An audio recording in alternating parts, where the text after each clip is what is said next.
Welcome to our deep dive into a crucial topic affecting our everyday lives: forever chemicals in our food. These chemicals, technically known as PFAS or per- and polyfluoroalkyl substances, are making headlines for being nearly indestructible and for showing up in some of the foods we consume. What does this mean for our health, and what can we do about it? Let's explore.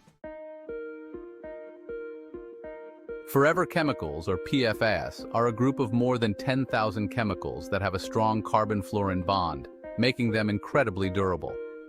These chemicals are used in everyday products like non-stick cookware, food packaging, and even pesticides because of their resistance to heat, oil, and water.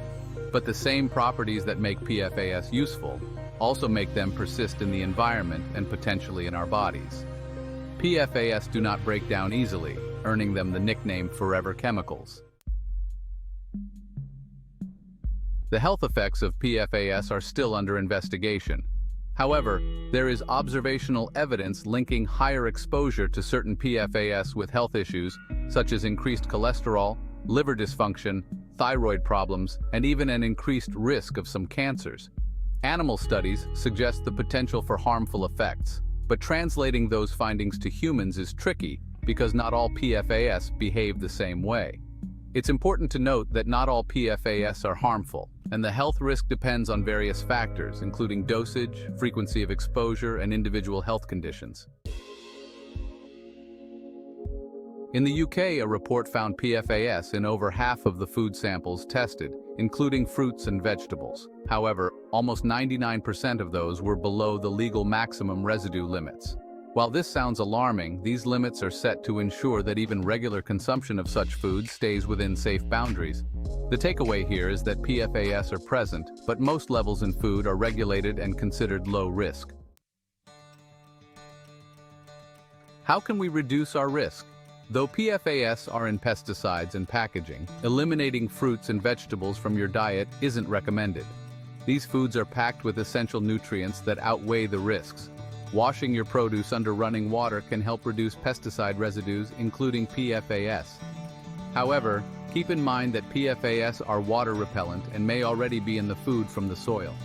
The best approach: eat a varied diet, wash your produce, and balance your nutrient intake. Is organic produce lower in PFAS? Organic farming avoids synthetic pesticides, so organic produce is less likely to have PFAS residues. However, PFAS can still be present through contaminated soil and water, meaning organic isn't necessarily PFAS-free. Conclusion: organic is a safer bet, but it's not entirely free from PFAS contamination. Should we be worried? While the presence of PFAS is concerning, it's essential not to panic.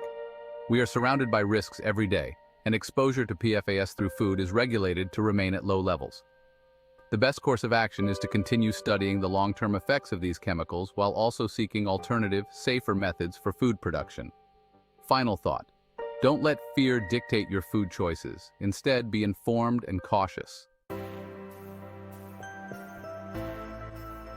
Conclusion: PFAS, or forever chemicals, are a reality in our modern food supply. However, with ongoing research, better regulations, and mindful eating, we can manage the risks. Stay informed, but don't forget that the nutrients in your fruits and vegetables are still vital for your health.